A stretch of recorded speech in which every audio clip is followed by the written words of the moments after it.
Khabib's first fight since the McGregor fight nearly a year ago.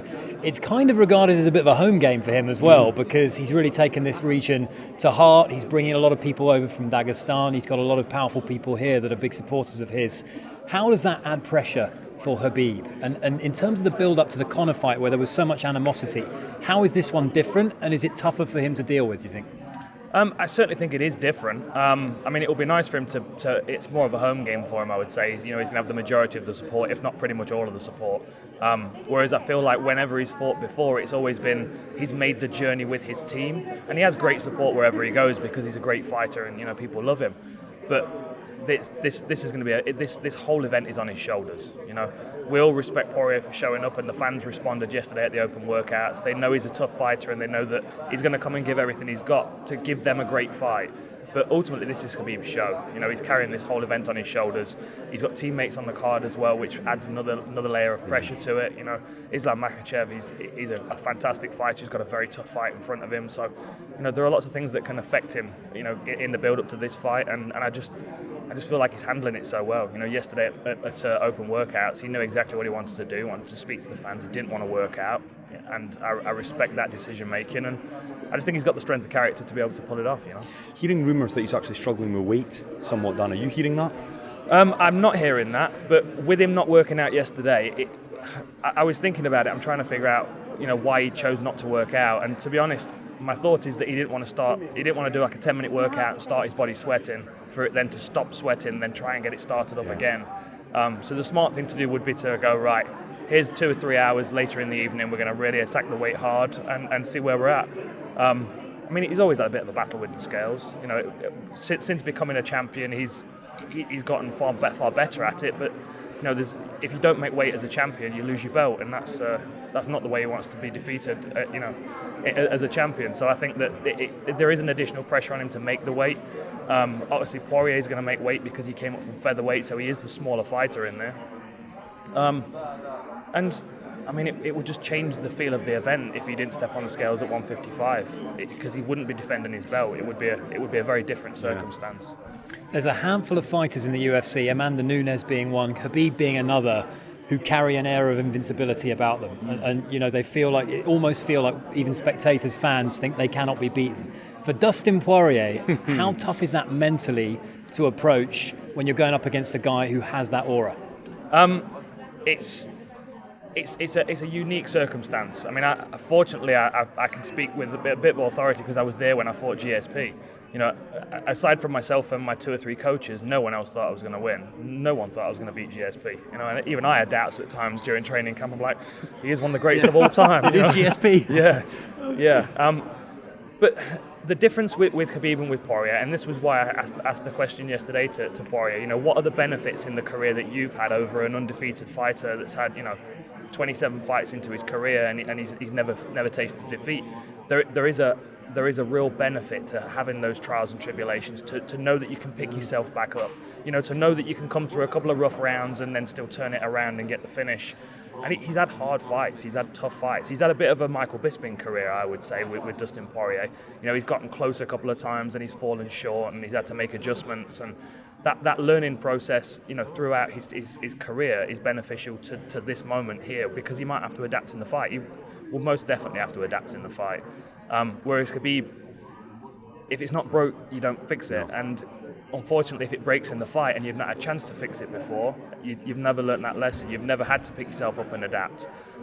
So I think there are real benefits in having losses on your record. Win or learn, as John Kavanagh says. There is a benefit to picking up losses and to know that you can dig deep and turn it around if you need to. Let's get technical for a second if we can, Dan. How does Dustin set about beating a man who has never faced a loss inside the octagon? Talking to Mike Brown a little earlier, and he said doesn't want to reveal, wants to keep his cards close to his chest. You'd expect that 48 hours from the fight. What does Dustin do? What does he need to do in order to come away with a victory? I think first of all, if I was in his camp, I would say you've got to be prepared to lose the first 2 rounds. That is when Khabib's at his best. He's got heavy pressure in those first 2 rounds. He comes forward relentlessly, especially against a striker. I think it's a different kind of fight to the Edson Barbosa fight. I don't think Khabib can come crashing forward as he does. But if you watch the way that Poirier stands, he stands heavy, he squares his stance up, which makes him slightly more vulnerable to the takedown. So that's something he has to be aware of. And I also feel like his counter-punching is something that Khabib's got to watch out for. But then at the same time, knowing this from my fight against GSP, you don't want to throw because you're thinking the level change is coming any second. And once Khabib's got a hold of you, it's not one takedown or two takedowns you defend. You're defending takedowns until you get completely clear of him or until you're on the floor. So there is a hesitation to make, to throw, to focus on your own offensive. So really, I would have put it in his mind to say, look, you might lose 2 rounds. We've got 5 though. You can lose 2 and pick up the next 3. And I would have also had him watch the Iaquinta fight from the 3rd round onwards, because I feel like Iaquinta with a full training camp, he defended takedowns in the 3rd round. I feel like he may have been able to put more pressure on Khabib. Khabib did adapt a little bit in that fight. He was forced to strike a bit more, and he had some success with that. But there's a difference between the way that Iaquinta strikes and the way that Poirier strikes. They're very, very different styles. And Iaquinta is much more of a single-shot, big power guy, whereas Dustin Poirier comes forward with a barrage of punches. He doesn't stop. And he'll switch to the body as well, which we saw him do a little bit at the open workouts yesterday. He kept dropping that left up to the body in. So he's a very intelligent fighter. His fight IQ is right up there, and I feel like he knows how to create those opportunities for himself. He just needs to not get discouraged if he gets drowned for the first 10 minutes.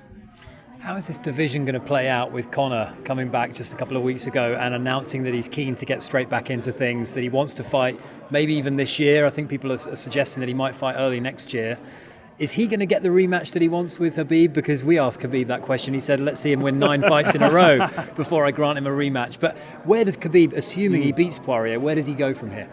Well, I mean, the thing is, one thing that we've never been short of in the lightweight division are contenders. There are so many guys in this division, and I honestly think the toughest fight in this division for Khabib is Justin Gaethje. Just stylistically, I think that there are a lot of guys in this division that have got great skills. Tony Ferguson obviously would be a real problem for him, but you look at Tony Ferguson's game and it's wild, unpredictable striking with a lot of elbows, which is good obviously if you're trying to cut someone, which is good over a 5-round fight. It can be much more impactful a cut over 5 rounds as opposed to 3. And then Tony Ferguson off his back is very, very dangerous as well, but that means that he's going to be comfortable being on his back, which is not a good thing with Khabib. Whereas Justin Gaethje, we know he's got heavy hands from the James Vick fight. We also know he's got great wrestling, and it's particularly the style of wrestling that he's got. It's that kind of heavy hustle, scrappy front headlock style of wrestling where he's heavy on his front foot and he just claws at his opponents, and he's good at wearing people down with that as well. So I think stylistically, I would say that Justin Gaethje is the most interesting fight for Khabib in this division after this weekend if he's successful. As far as Conor goes, I think even the fans are starting to shift in their opinion of him now, and I think after Nate Diaz's last fight and then the call out of Masvidal, I think that takes a lot of steam off Conor's name as well. And then the drama and stuff around Conor's personal life and what he's doing. Now he's not in training camp all the time. That has started to change fans' opinions of him as well. So I think Conor will get the rematch because money talks, and I think he is still one of the biggest stars in the sport. Even for the casual fan that probably won't watch this event, they would tune in and watch Conor fight again. But for legitimacy, he needs to win at least a fight or 2 before he steps back in there with Khabib. What about you, Dan? Watching brief in an event like this, do the juices start flowing again? You're taking a back step, you're looking at everyone and all the milling around. Does you ever think to yourself, I could do with getting back in there? Oh, absolutely. To be honest, the juices never stop flowing. Sitting octagon side regularly doesn't help that either. But yeah, I would love to fight again. I was at the Shanghai Performance Institute all day on Monday. Taught a class for the fighters there, showed them a little footwork, but predominantly I was there for myself. I did a whole bunch of tests, DEXA scan and resting metabolic rate, just to kind of see where I'm at right now, because physically I'm in a very different place to when I was fighting before. When I was starting training camp at 170, I was walking around at 210, and that'd be the place I would start my training camp at. So I was 40 pounds off weight, whereas Monday I was 182. So I'm a 55er now. Yeah, I'm a 55er now. Changed my diet, took a lot of animal products out of my diet, started eating in a small block during the day, sort of 6 or 8 hour block. And changed my training. Went back to how I used to train as a martial artist as opposed to as an athlete. See, when I joined the UFC and I was fighting all these monsters, everyone got bigger as I got through my career. So I started thinking to myself, well, instead of me trying to battle down to 155, I'll keep going up and getting bigger. And it changed the way that I fought. It changed my style. I was heavier on my feet. I became much more of a boxer instead of a Muay Thai fighter, which is really what I am. So kind of the last 6 or 7 years working as an analyst, it feels like I've done a master's degree in MMA. I was going to say. Yeah, I feel like I've absorbed a lot of information, and I feel like my body and my mind are in a much better place to give a better account of who I am as a fighter. So watch the space. So forget Conor 2020. It's Dan Hardy. Yeah, hey, if Conor wants to come back, I'll take him on. Yeah. I'll even make 45 if he wants it. You know what I mean? I love it now. Conor versus Dan. I guess last one from us. I appreciate we've kept you way longer than we promised. No problem. Prediction for this one, because the conditions now.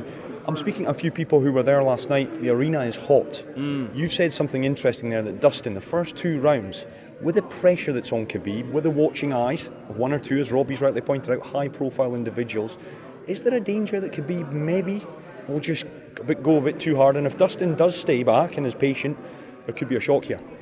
There could absolutely be a shock. You can't count someone out like Poirier. And you talk about climate, he's from Louisiana, he lives in Florida, he's used to that humidity. Yeah. He had a good sweat on yesterday at the open workouts, which leads me to believe that he's well hydrated, which is positive. So I think Poirier's in a good place to, and he's against the world over here. It's like he is in enemy territory. Like the majority of the fans will be here to support Khabib, and Dustin's the kind of fighter that draws from that. He gets charged up by the fact that he's got his small team around him. They've come here to do a job that everyone's doubting they can do. So I'm absolutely not counting out Poirier. I mean, the safe money is Khabib by decision, but then I talk about 5 rounds in this humidity, and we know Khabib starts hard. We know he's going to come out of the gate fast. He's going to try and close distance quickly. He'll wrestle hard. He'll be sweating a lot. There is a possibility he'll slow down. And obviously, if he is struggling with the weight as well, staying hydrated after he's weighed in is going to be a challenge. Dan Hardy, top man. Listen, I'm looking forward to catching up with you over the course of the next couple of days. We are down here, so if you're at a loose end, pop on over and say hello. Absolutely, give me a shout. I'll be around. Brilliant, Dan. Stuff. Thank Cheers, you. Dan. Around.